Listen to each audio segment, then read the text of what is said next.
Chapter 2. The Vanishing Glass. Nearly 10 years had passed since the Dursleys had woken up to find their nephew on the front step, but Privy Drive had hardly changed at all. The sun rose on the same tidy front gardens and lit up the brass number 4 on the Dursleys' front door.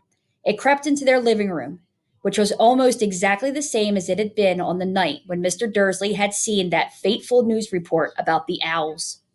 Only the photographs on the mantelpiece really showed how much time had passed.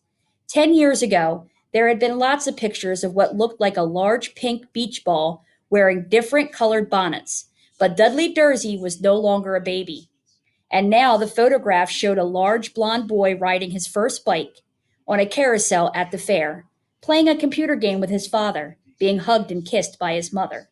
The room held no sign at all that another boy lived in the house, too.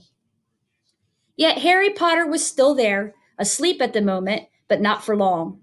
His Aunt Petunia was awake, and it was her shrill voice that made the first noise of the day. Up! Get up! Now! Harry woke with a start. His aunt rapped on the door again. Up! She screeched. Harry heard her walking toward the kitchen, and then the sound of the frying pan being put on the stove. He rolled onto his back and tried to remember the dream he had been having. It had been a good one. There had been a flying motorcycle in it. He had a funny feeling he'd had the same dream before. His aunt was back outside the door. Are you up yet? She demanded. Nearly, said Harry.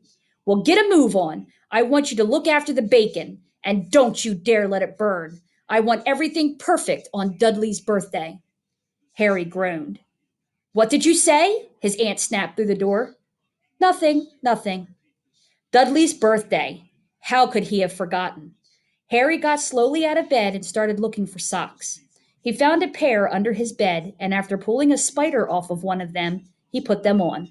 Harry was used to spiders because the cupboard under the stairs was full of them, and that was where he slept.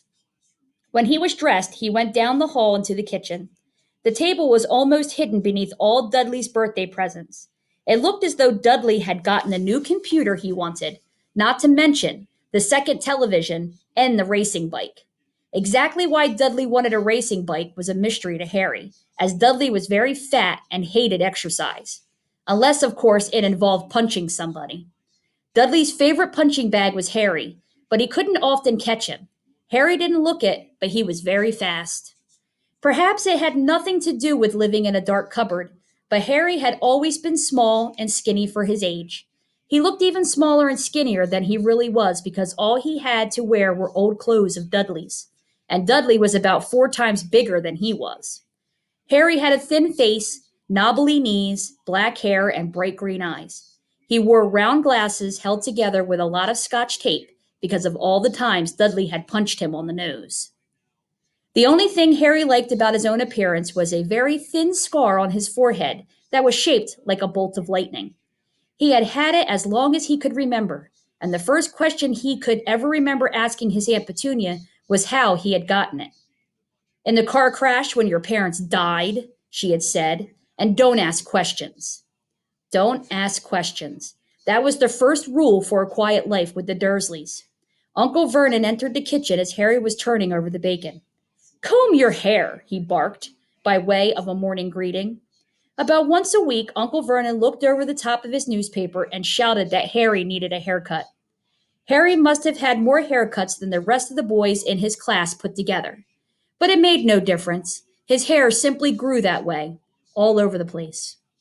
Harry was frying eggs by the time Dudley arrived in the kitchen with his mother.